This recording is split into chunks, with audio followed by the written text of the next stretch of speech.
About 6 weeks ago I got approached by a friend of mine, Sean Leake, who has started importing like Treksta boots. I'd never heard of them before.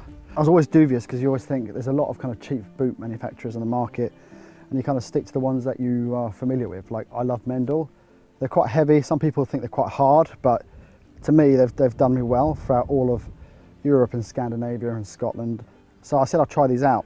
Now I sat down with him and he explained to me that each foot size has got 20,000 kind of imprints. Or reference points, really. Reference points, yeah.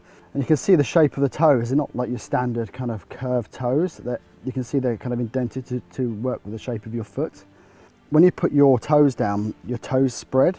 It's tight around the ankles and it's tight up top, so you get the full support. Underneath it's got pads, which anti-slip pads, which have got resin and glass, which kind of give you a lot more stability, especially in icy weather and rocks. So I took this to Ireland last month, or about 3 weeks ago, and it was a bit of a gamble. I took my Meindls with me as well because I wanted to kind of be sure that I was going to have dry feet, and I didn't use my Meindls once. The really good thing about this is the Boa system, which is taken from kind of the ski boots. It's aircraft grade steel. It's got a lifetime guarantee on it, so if you do happen to break it, then they'll just send you a new one.